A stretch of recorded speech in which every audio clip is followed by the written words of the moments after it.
Hello, and welcome back once more to the Inquisitor podcast with me, Marcus Cauchi. Today, my guest is one of my favorite return guests, Todd Caponi. Todd is the author of The Transparency Sale, and he's just released a new book on negotiation. We're going to go into some detail about the book, but what we're also going to do is slay a few fatted calves around negotiation, what it is, what it isn't, the blind spots, the unasked questions, and the trouble you can get yourself in by being seller-centric and selfish rather than being totally transparent.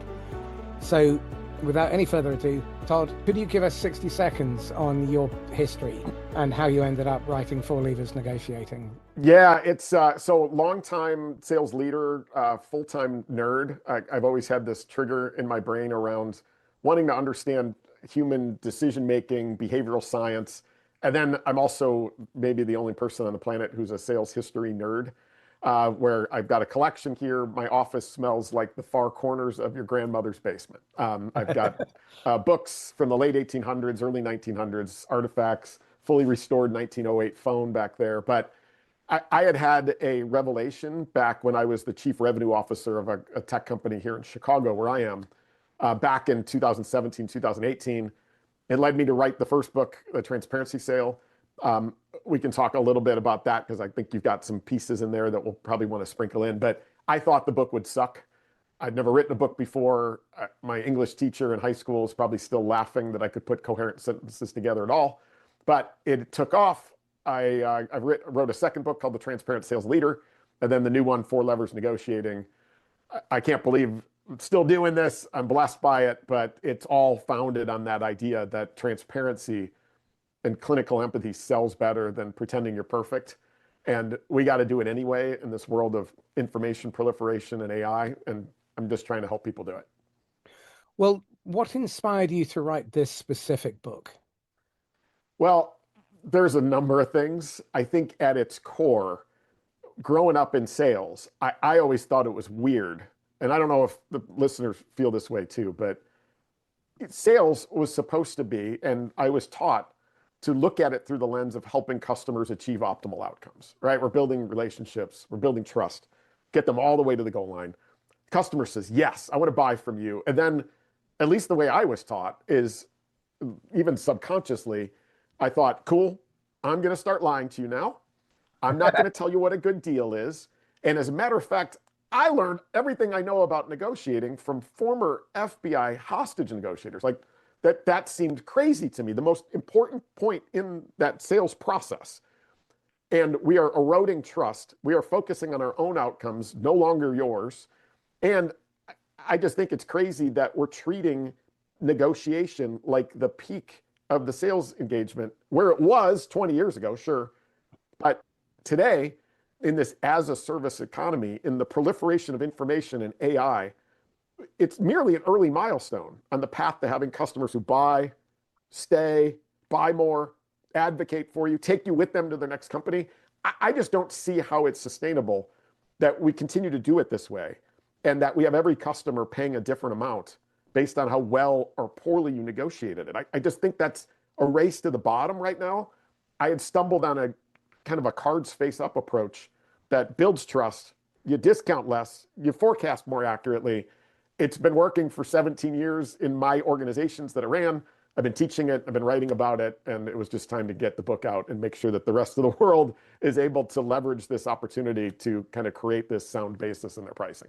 What still, I'll say it disappoints rather than surprises me, is how often sales organizations forget that we exist because of, not in spite of, the customer. Um, and in this day and age with AI, they've pretty much got access to pricing across the board. They have access to information. In the past, sales was probably the single biggest provider of continuing education in life and in business because they were the controllers of information. But now, with a few keyboard strokes, you've got access to the sum total of human knowledge. Admittedly, often it's somewhat distorted. But when you think about it, most organizations are seller centric. Salespeople aren't taught that they should be focusing on the customer's outcome first and make that their priority. They're fixated and triggered into psychological dis-ease, where they go into survival mode and they're fixated on trying to make the sale, get the deal over the line this quarter rather than next, and to make commission. And the net result of that is that we've earned the reputation Mhm. that sales probably deserves. So the first thing I'd like to do is get your appeal to leadership and investors first. What would you like to say to them? Well, all right, to your point about seller centrism, I can't tell you how often I walk into an organization and they tell me they're buyer centric. Nah. And that's cool. Like, I understand that, but I would tell you that it's a systemic problem in two ways. Yes. Number one is like when I travel and speak and teach and stuff, I always try to find some historical element. And I was in Amsterdam, and Amsterdam is back, it was like 1601, 1602, when they had actually stood up the first public stock exchange. And I believe that when we think about seller centrism versus buyer centrism, that's one of the reasons why we'll never totally fix the problems, is because when you've got investors and you've got a public market, you have to impress them in the short term. Otherwise, people pull their money out. You could be in trouble. You're going to get fired. And so we've almost created a systemic, on a macro level, focus on short-termism. And that means seller centrism, right? Number two, though, is when I look back at the history of the sales profession, late 1800s, early 1900s is when the modern sales profession really took hold. And what's amazing to me is that every sales process and every forecasting methodology was truly buyer centric. And it was what you heard in Glengarry Glen Ross in the early 90s. Blake from Mitch and Bury comes out and spews AIDA. He actually got that part right. That there's arguments about who actually came up with this concept. I believe it was Arthur Sheldon. But AIDA was theorized to be the process that every buyer goes through on their journey to make a purchase, right? They first are paying attention. Hey, are they paying attention? All right, cool. Are they interested? The I. Have we seen through their words and actions a desire for what we have to sell to them? And then A is, are they ready to take action? Buyer centrism. The reason I bring that up is macro level investors, the micro level, these organizations that say they are buyer centric but are systemically seller centric, is just look at their stages in their CRM. They're all seller stages: discovery, qualification, demonstration, proposal, negotiate. The sellers get their endorphins moving the deal through the sales cycle, through what they are doing. We can go, oh, we're buyer centric, sure. But no, what actually gets measured, what actually gets triggered as progress is what the seller's doing. I actually proposed in my second book, The Transparent Sales Leader, a way to overlay buyer centrism over your forecast through not AIDA, but kind of the modern version, which is buyers go through a why change, why you, why now cycle. I didn't make that up. I stole it. But the point being, there's an opportunity to look in your systems in your own organization and break that seller centrism problem that we've created. And when you do, your forecasts become more accurate. Who knew? I'm able to forecast when a buyer is going to buy based on what they're doing and not what the seller's doing. Who knew? But you also build better relationships and you create that trust that I think is so required in the world of selling. Well, one thing I'm going to dispute is Berkshire Hathaway seems to have done a remarkably good job by playing the long game and obsessing about the customer. Mm-hmm. And at one point, they were without challenge in terms of private equity and funds. And they've lasted, what, 60, 65, 70 years? So there is clear evidence out there. It does not have to be that way. Mm-hmm. But short-termism and greed and selfish self-interest and ego and vanity appear to have been the overriding and dominant forces. Right. So, in terms of how the brain goes through decision making, the neuroscience and behavioral science tells us something slightly different. The first thing that happens is we have a thought. That leads to a feeling which triggers an endocrine response and emotions, at which point the forces of inertia and anxiety kick in. So that's the magnetic attraction of do nothing. And then the fear of what will happen if they get it wrong So that's anticipatory buyer's remorse.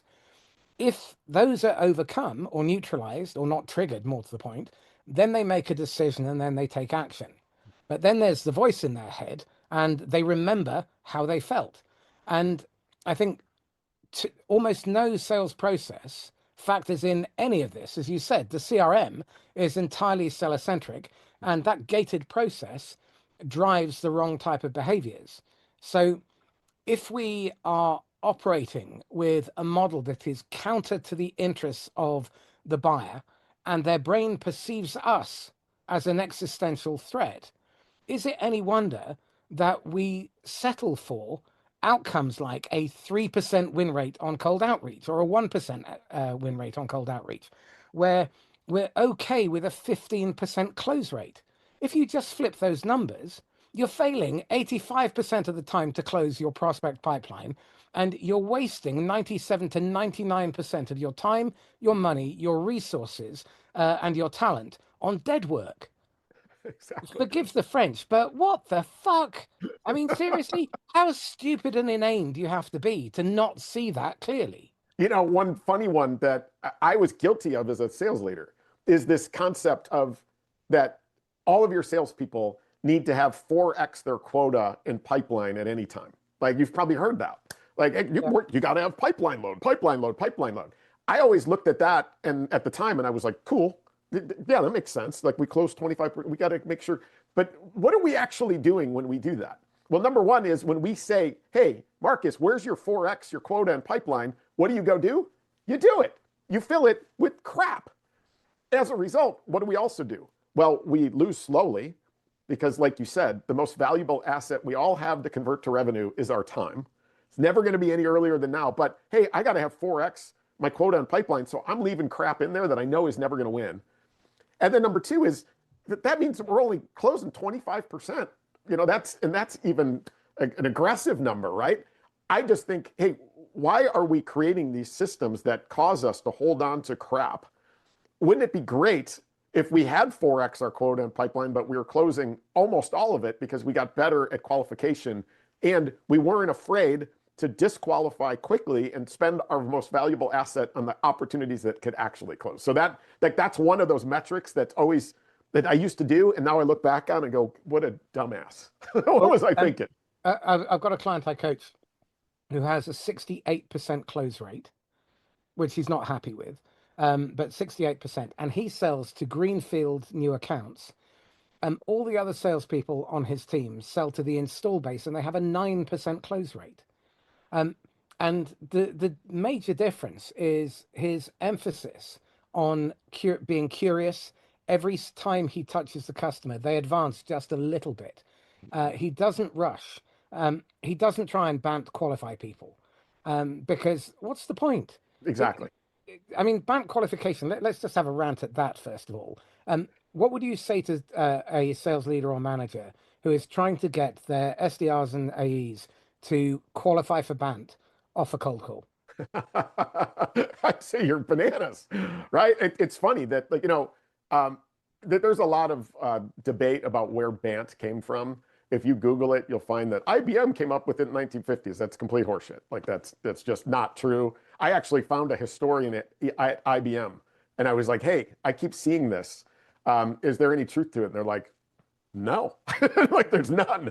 But like this idea that as we went through the Great Depression and the 1940s, we started to have manufacturers building big things that required massive checks. And so there was an element of selling organizations having to figure out that, hey, listen, before we dig too deep into this, your investment's going to be between X and Y. If that's way out of whack, can we deal with that now versus later? Because if we were talking about an 8-figure solution to a 4-figure buyer, one of you is in the wrong conversation. And so that's where a lot of the kind of the BANT came from was, hey, I got to make sure that you're even ready for this. Budget, yeah, like authority. Are you going to be able to get at that money? Do you really need this? And is there a timing that aligns? So like in the first BANTs I found were in a different order, but essentially it made sense from that perspective. Today, I'm an advocate of qualification through transparency, not through BANT. And transparency means being able to upfront help communicate to a customer what you give up to be great at your core, whether it's pricing, whether it's something that, hey, Marcus, if I'm in your shoes, here's what you might not love about what we do, right? Like we focus here, we don't focus on this stuff. And if you need this stuff, we're not going to be the best choice for you. And that's the concept of the transparency sale is this idea of when you're buying something online, what do? Well, 86% of you, or actually 99% of you read reviews, but 86% of you go to the negative reviews first. You skip the fives, you go to the fours, threes, twos, and ones. And when a product has an average review score between a 4.2 and a 4.5, that's actually optimal for purchase conversion, meaning products that have negative reviews right under them sell at a higher conversion rate than perfect, the 5 stars. Why? Because we need to be able to understand the downside to even process the positive. And when we lead that way, get rid of BANT, embrace transparency, you win faster, you qualify in better, you qualify out faster, and you differentiate in the way that you sell. Excellent. Okay, let's focus on the book and the 4 levers now. Yeah. So describe the 4 levers first of all. And in fact, let's take a step back. Let's define negotiation. Well, here, I'll take another step back because you had mentioned something earlier too about the proliferation of information today. I grabbed this book off my shelf as you said it. You may have noticed me do it. This book is from 1910. It's from Thomas Herbert Russell. It's called Salesmanship Theory and Practice. So 1910. I'm going to show you a line. You probably can't see it, so I'll read it to you. But there's 4 words in here, and those 4 words are buyers know more nowadays. Buyers know more nowadays. That's 1910.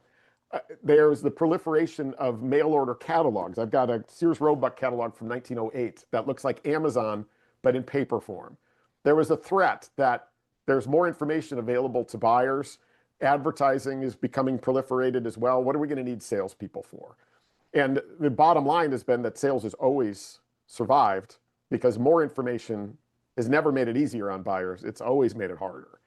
And that if we look at our role as guides and navigators to help expose the pros and the cons, to help buyers predict, because you had talked about fear and status quo and that kind of stuff. Our job is to help buyers predict. It's not to convince them. But to your point about what negotiating is, I want to read a paragraph from right under buyers no more nowadays to you, because I think it's the problem we've created in B2B selling. All right, here it is. The knowledge of buyers has increased, and they are no longer disposed to pay what is asked of them, unless persuaded in their minds that the sellers regulate their prices on some sound basis. Some sound basis. So what does that mean? It means you go to a grocery store, you don't fill your cart, go up to the cashier and go, I have a budget issue, I need a discount. They'd be like, buy less stuff. You don't ask for payment terms. You don't go to the petrol station and ask for discounts. You don't go to restaurants and tell them, hey, I can get a burger cheaper down the street. Like, that's crazy. In B2B, we propose our pricing. We throw it on the table as a proposal, which by definition is this isn't really the price. This is a proposed price. And we invite our customers to come at us. And the minute they do, we justify them coming at us by giving away stuff right away. And I think there's a huge opportunity for us to create a sound basis. And it's not hard. It doesn't take you being a badass. You don't have to be an FBI. It means you being a human being in the way that you deliver and propose your pricing, so that negotiating itself, coming to that final end point in the initial deal that leads to the upsell, the cross-sell, the advocacy. I think there's a simple opportunity to do it. And so I'll take a breath there for a second, but I think that's our opportunity here. And they've known it for 115 years. Well, to build on that, but buyers hire a salesperson to come in because buying creates a set of problems that they can't or don't want to carry alone. And they already have access to information. They already know that alternatives exist, but what they don't have is cover. And so they don't want to just depend on their own judgment. And they are looking for somebody who will push back without humiliating them. They need to slow the decision down without being indecisive or looking indecisive. So that we create the space for them to make the right decision well. And they are going through a process that looks at 4 forces. The push, which is the pain, the catalyst for change now. the pull, which is the desired better future. Then you have inertia, which is the magnetic pull of the status quo. And then you have anxiety, which is what they imagine is going to go wrong if they buy, and then it backfires on them. So um, it feels like buyers hire a salesperson in. So buying doesn't become a solo act under fire. And when sellers behave like persuaders, what they're actually doing is solving their own problem. When they Exactly. behave like partners, they're solving the buyer's problem. And that tension is built because sellers do not focus on the second function. And it's hard to measure. So I'm curious about your response to that. Well, that's exactly it. It goes back to this idea that, you know, being a guide and a navigator for the buyer is where the value is. And that's where every time that I talk about that transparency piece, I have, some of the more tenured salespeople be like, I've always been like that. Like, and I'm like, well, that's why you're still doing this job, right? It's because it's why you're good at it, is because you've always seen that your responsibility is to help the buyers predict and not to convince. To your point, again, when we hear nothing but perfect five-star speak, our brain at a subconscious level goes, whoa, that can't be true. And we force the buyers to do more homework. And when they do that homework, trust is eroded, sales cycles lengthen, status quo wins more often than not. That's not only the solutions, but to your point about the fear and anxiety, I've always been a believer that our perception of a reward is biased by our perception of the journey to get to that reward. And one weird analogy is, a few years ago, taking my kids to go get ice cream. Right, we were out. The kids are like, my wife leaned over and she was like, "Hey, should we go get some ice cream?" Like, okay. The kids in the back are like, "Ice cream!" Ah! Like they go crazy. We're going. And so there's an ice cream place that they love. It's called Culver's here in the U.S. We drive over there, so we are, consensus sold. All four of us, we're all in. The value of the ice cream, fantastic. We are fully qualified, got the money right here in our pocket. And we are not only that, but we are active in the sales cycle, meaning we showed up, we're there. We get there though, and they had had a labor issue where the inside was closed and it was drive-through only, and there was 14 cars in the line. And so we pulled in, car number 15. I kind of looked at my wife like, oh, crap. Hey, the kids want their ice cream, right? Well, about 2 minutes in, my daughter leans over and she's like, "Hey, can we just go home?" Like, really? Like, yeah, I want to go home. And my son's like, "I want to go play some Minecraft. Like, let's get out of here." And we pulled out, we chose the status quo. Had nothing to do with the product, had nothing to do with the budget, had nothing to do with any desire, consensus, none of that. It all had to do with the journey not matching expectations. And so that, I believe, is part of the salesperson's role too, is set journey expectations accurately, consistently, and meet them. That is when you lose to the status quo less often too. But you got to set those expectations early, because if they're not willing to go take that journey, like there's another place here in called Chick-fil-A, and sometimes those lines are long, and people go wait in them. Why? Because they expect the line to be long. When they don't, and they show up and it is, they choose the status quo. I think that expectation, it doesn't have to be perfect, it has to be accurate. Well, to build on that, on first use, if expectation does not match the real experience, buyer's remorse sets in big time. Exactly. And you then have created the conditions for churn to exist. So any deception, any lack of transparency, any exaggeration, hyperbole, omission is then going to create downstream problems, which again, because of the way we've siloed sales and customer success and account management and marketing, it's someone else's problem. Mm-hmm. So we've created the culture where sellers sell and run. And that's really problematic. I want to get back to the book now. So, Yep. one of the things that's very clear is trust is the leading edge. And you send the message that building trust instead of tough bargaining. Mm-hmm. Now, without wanting it to turn political, what we are seeing globally is a high degree of uncertainty and then bullying tactics coming from a leader or two. And that's creating massive distrust. And I'm curious what your thoughts are in terms of how to respond when somebody is behaving in an untrustworthy way when you are the buyer, and how to neutralize those tough guy tactics. Well, I'll tell you. So, as I've been talking about and teaching this four levers negotiating approach, it's funny. Like for all the stuff that I've been teaching over the last few years, I rarely get pushback. And when I do, I'm able to have really good conversations with people.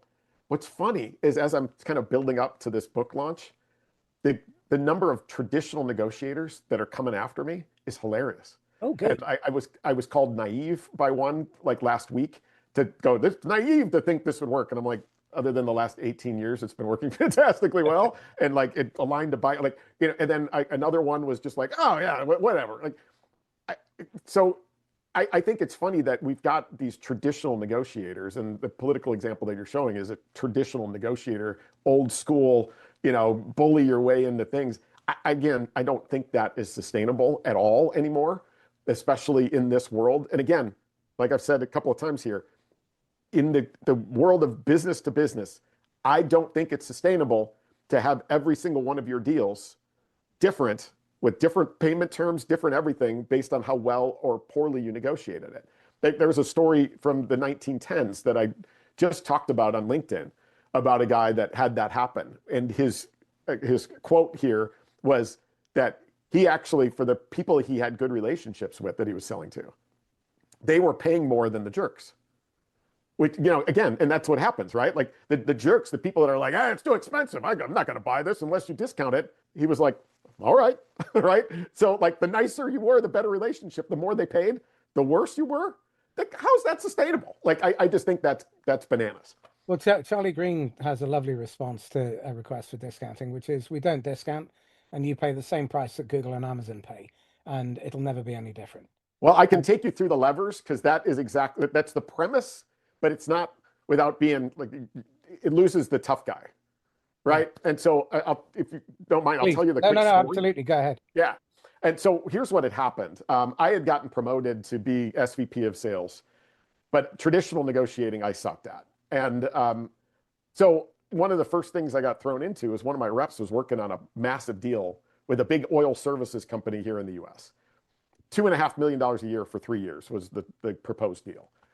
And they said yes, but they called my rep and they're like, we got to work on the numbers and the commercial terms. And my rep was like, I got to call my manager. And they were like, well, I don't have time for this. Whoever that manager is, can we just get in a room in Houston? Let's sit down and bang this thing out. So my rep calls me. I go in to Houston thinking it's just going to be me, my rep, and this guy. Unfortunately, I walk in and the room opens and they had brought the whole procurement team. And they were ready to kick my ass. And this is a multi-billion-dollar company. So this $7.5 million total contract value deal is couch Cookie cushion money, money. but still, there was a woman by the door that was like, "Let's go!" Like one of those traditional, haymaker throw-in. I love a good battle negotiation.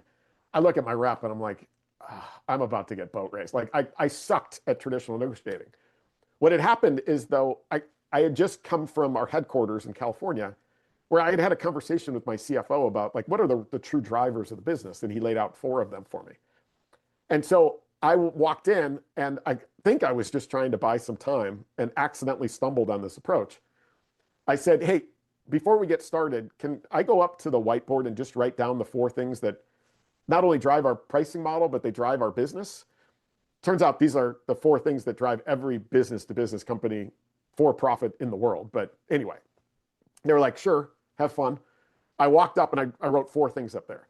Lever number one is volume, meaning how much stuff you buy. Our business is driven by volume commitments. How much products, services, technology, hours, resources, whatever. The more you buy, better. The less you buy, not as good, right? That's a big driver of your pricing and our business. Number two is the timing of cash or how fast you pay. We drive our business on collecting cash, actually having money sooner, better than slower. Who knew? Number three is the length of commitment or how long you commit to our products, technology, services. Commit longer, better, shorter, not as good. And then number four is the timing of the deal or predictability.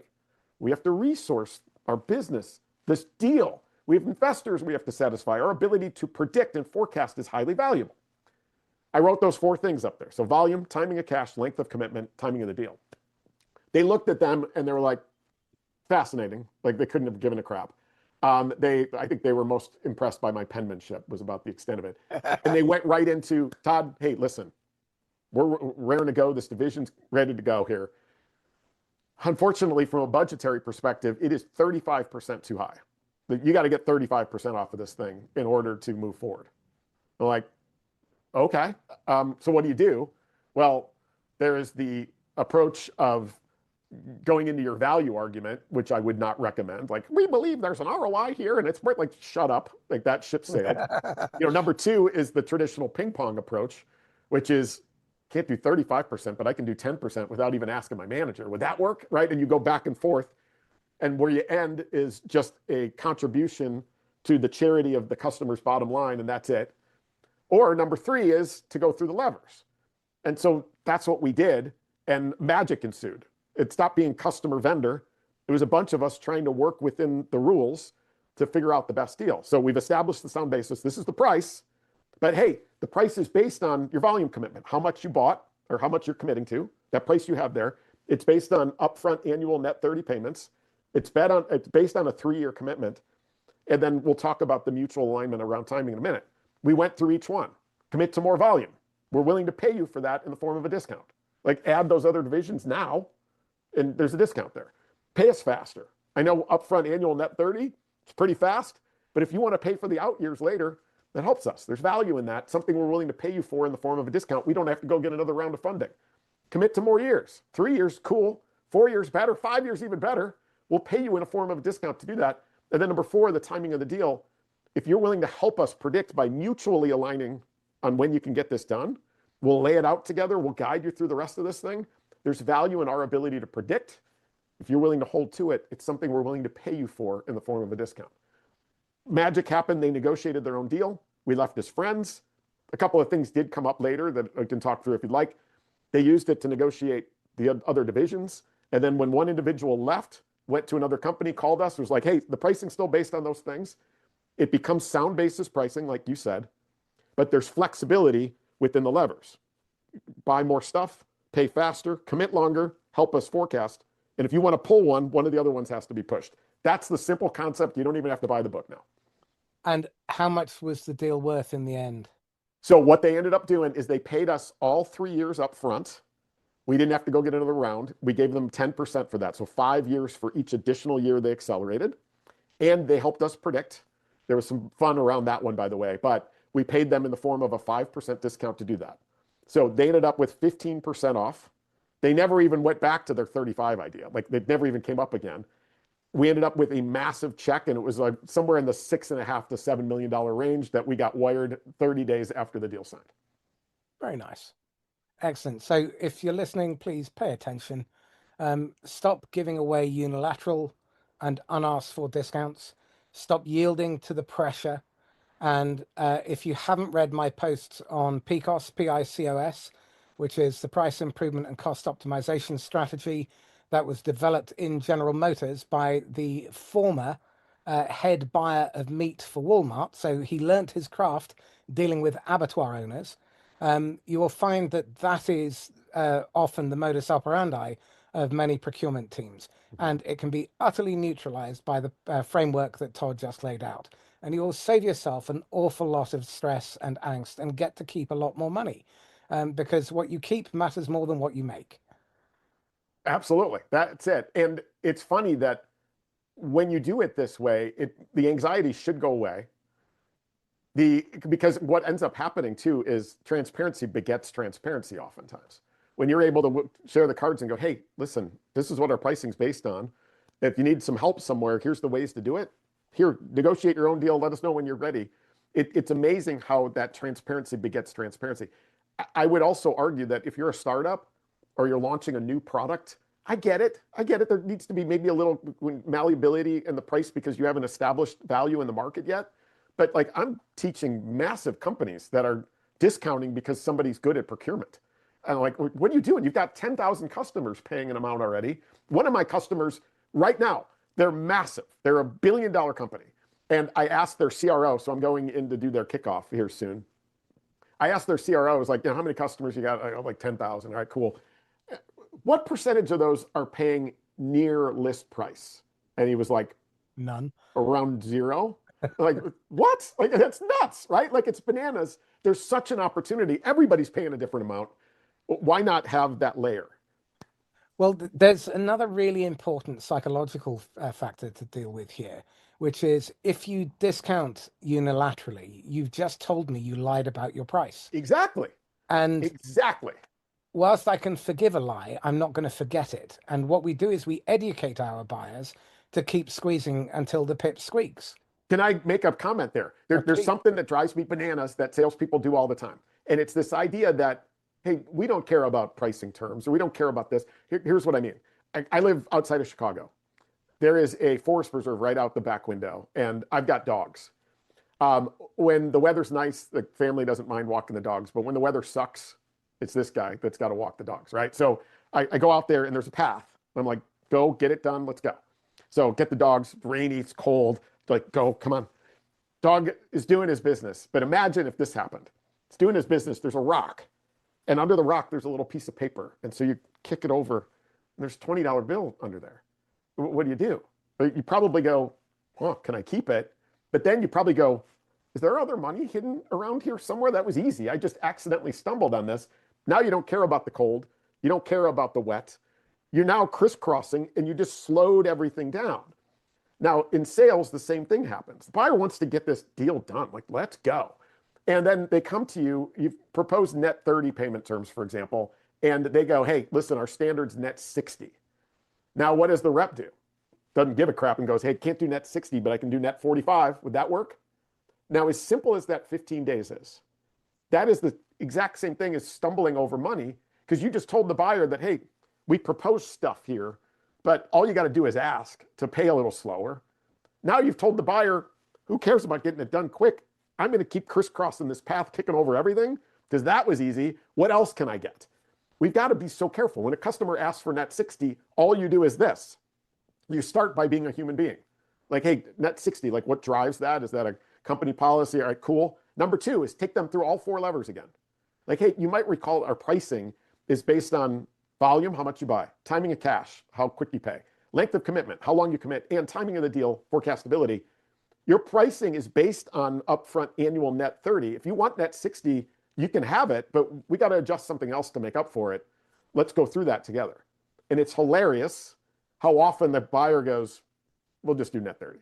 Or if you want net 45 and they want to pay a little faster in other ways, they want to commit longer, they want to commit to a little more volume, they want to help you predict, well, then it's worth it. But the point being, establish your sound basis, as Thomas Herbert Russell said, with flexibility within the levers. And the minute you give away anything for free, no matter how small, you've actually ironically slowed down your deal, not sped it up. And to your point, Marcus, you have signaled to the buyer that it was a proposal and not a sound basis price. Well, I'm conscious that we're rapidly approaching time, so let's go through the four levers first, and then we'll dig a little bit deeper. So I will shut up now, and over to you. Four levers. Well, so the four levers are those, right? Volume, so how much you buy. All right. Product, technology, services. Timing of cash, so how fast you pay. Length of commitment, how long you commit. And timing of the deal, forecastability, and mutual alignment. I just want to scream out, mutual alignment does not mean this month only, 30% off, your fake expiring discounts. That is actually not mutual alignment. Mutual alignment is saying to the customer, hey, listen, there's value in our ability to predict. We're actually going to pay you to help us predict, not to accelerate, to help us predict. That actually, in the short term, might create some little like, oh, but we need them to sign here in this month. Like, okay, cool. Maybe they won't. However, that predictability and smoothing out the hockey stick is so valuable. You're changing the thing here. You're not paying them to jam into a preconceived window that you've created. You're paying them to help you predict. You've given them the why. You will be shocked how that helps your forecast and gives your customer comfort and certainty and alignment. It's that one's my favorite. I've been using that one for 15 years, and my forecasts have been deadly accurate as a result. And my reps have loved it because they're not, spending New Year's Eve trying to close deals. Well, I look at the way you talk about negotiating and selling, and I think what we're really dealing with here are, first of all, deal with the truth, Yeah. ensure that there is mutual understanding, create the conditions where there is genuine optionality. So the buyer feels like they have choice and agency, because the moment you start taking that away, the brain automatically resists. And create the conditions where you're each making small, ongoing mutual commitments, and you build the negotiation. What you're not doing is you're not waiting till the end. I think the biggest mistake that I see many salespeople make is they negotiate at the end Yes. instead of from the opening moment. And the net result of that is that you create an adversarial setup. And you know, so I'm curious, when you see sales leaders jump into a negotiation, what are the blind spots that they bring, and how do they balls it up? Well, if we've done what you just said, which is lay the foundation early in the sales process, to be able to tell a customer in that first conversation, listen, we have not fully scoped this. I'm making a prediction here, but my understanding based on similar customers and your desired outcomes is your investment's probably going to be between X and Y. And it's going to be based on, and I usually share the first three levers. It's going to be based on how much you buy, upfront annual net 30 payments, and you're going to have to commit annually or whatever that happens to be. Like I mentioned earlier, if you're talking about a 6 or a 7-figure solution to a 4 or a 5-figure buyer, one of you is in the wrong conversation. Do you want to know that now or later? Set that expectation, because that makes negotiating at the goal line so much easier.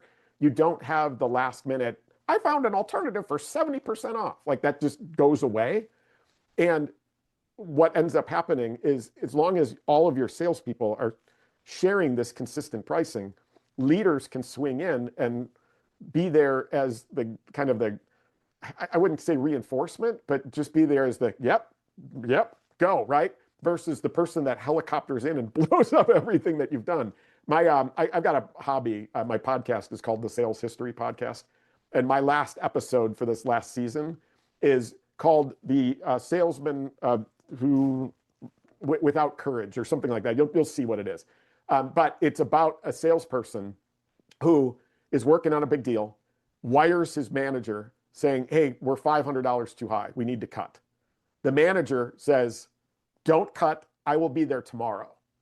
All right. So the manager comes out and sits down with this rep, and the rep wants to talk about it. And the manager is like, listen, you don't cut, right? Like you just don't. Like you're like that those little boys that would be in the water, and it's 18 inches of water or whatever, and they're pretending like they're swimming, but they're actually not. You're doing the same thing here. Don't cut. The price is the price. Courage, confidence, that is what's going to lead you. And if you can't do that, then I'm probably going to have to find somebody else to do it. This rep was discounting because the customer asked. The manager said, and the rep says to the manager, hey, who do you want to visit when you're here? Like the board of this customer and all that. And he's like, I'm not going. I'm going to sit out here. And if you screw this up, I'll come in, but that's it. Arm the rep to be able to go in and go, hey, listen, the price is the price. That's it. Remove the fear of getting in trouble if he doesn't get the deal. And the customer was like, all right, they signed. And like this celebration. It's a story from 1907. It's been like anxiety has been a part of negotiating forever. Managers' roles is to instill that confidence, remove the fear, and help reinforce the structure. And that's it. They shouldn't be helicoptering in to negotiate deals. Arm your reps to do it.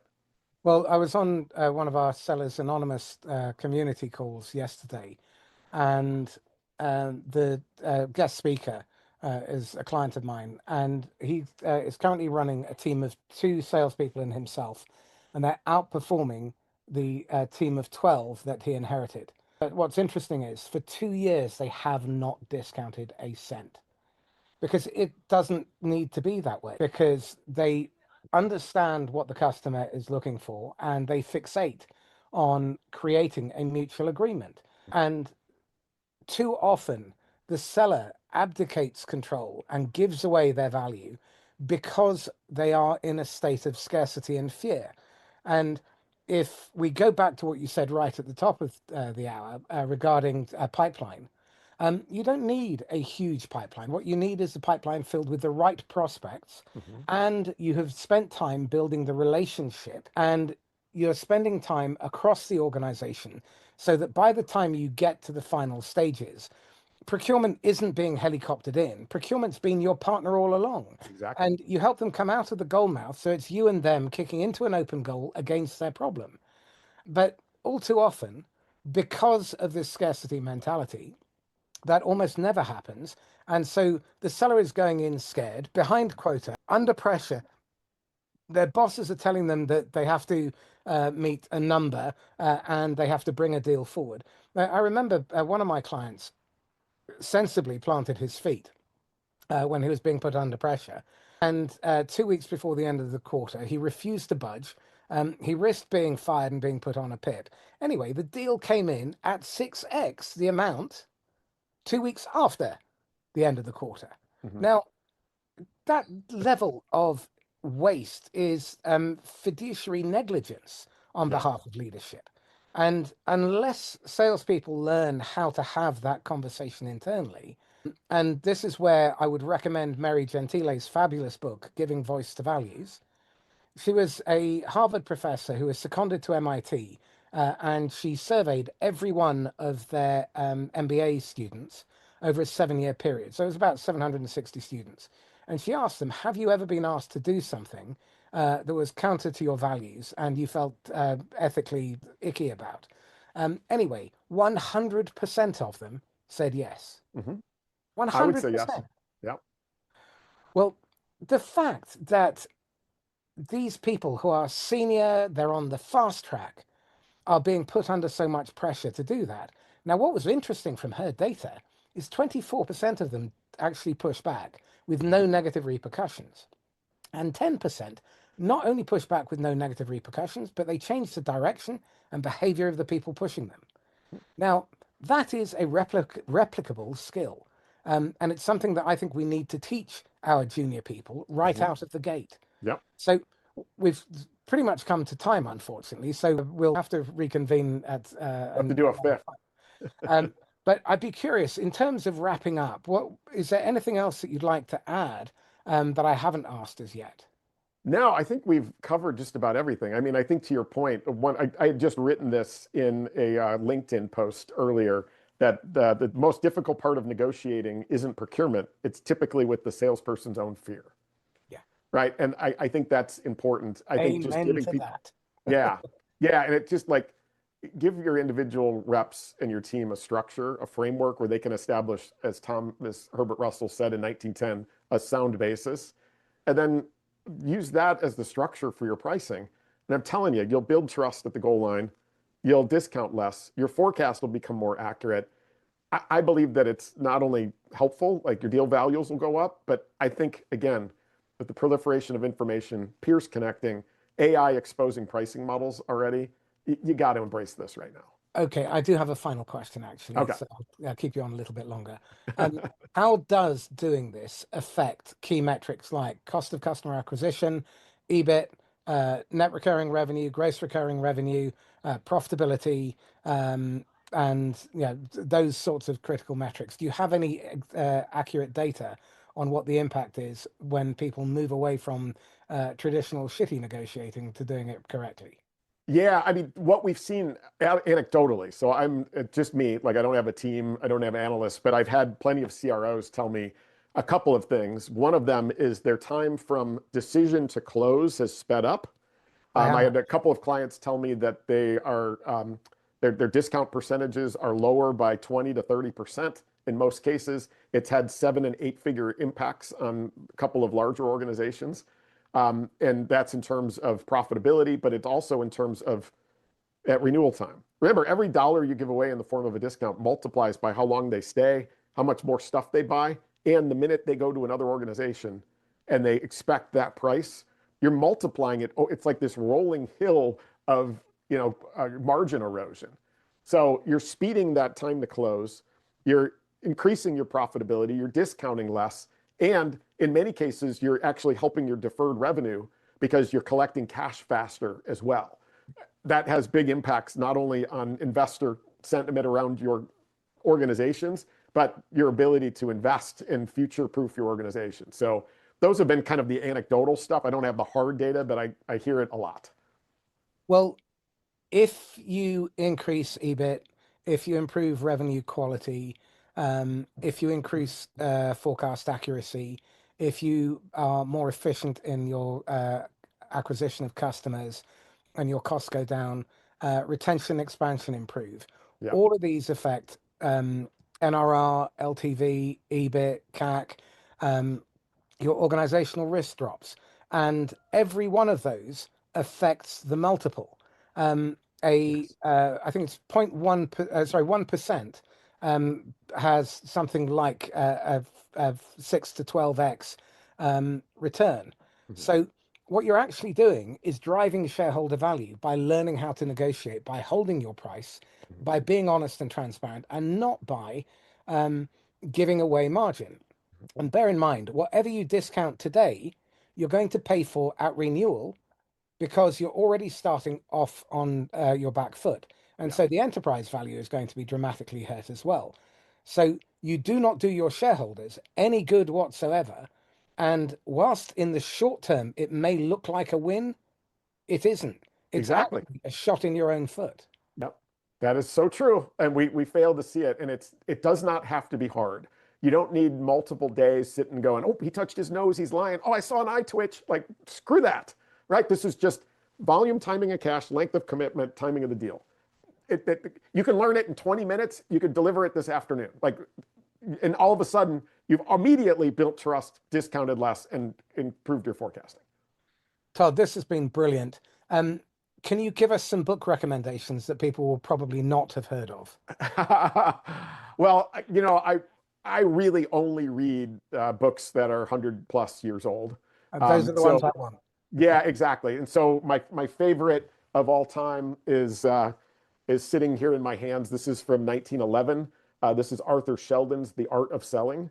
It is just a masterpiece, and he's got a quote in here that is, true salesmanship is the science of service. Grasp that thought firmly and never let go. It's like one of the greatest sales quotes of all time is in this guy. So this is a fantastic one. There's another one that is over here. It is called Certain Success by Norval Hawkins. I wish you could see this. The cover is like leather. This thing is freaking amazing. Like, I treat it very gently. This one is from 1921. Norval Hawkins was Henry Ford's top salesperson, became the general manager, which is what we would call a CRO or SVP of sales today. And he wrote two books, one called Certain Success, another one was called Selling Things. Certain Success is fantastic. The way this guy's brain worked. This is challenger selling 100+ years ahead of challenger sale.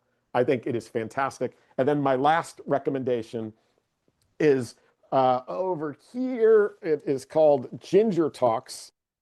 It is from a guy named Worthington Holman. This is from 1905. It's Ginger Talks. The Ginger Talks of a sales manager to his men. All this is inspiring motivational stories that managers could use to inspire their sales teams. Worthington Holman is a guy that John Patterson hired in the 1890s. He was a school teacher in Massachusetts. John Patterson saw that his salespeople had no ability to write. They're dumbass writers. And he was like, he found this school teacher in Massachusetts, Worthington C. Holman, hired him to teach his salespeople how to write. Worthington Holman went on to write some of the great, like this Ginger Talks is fantastic.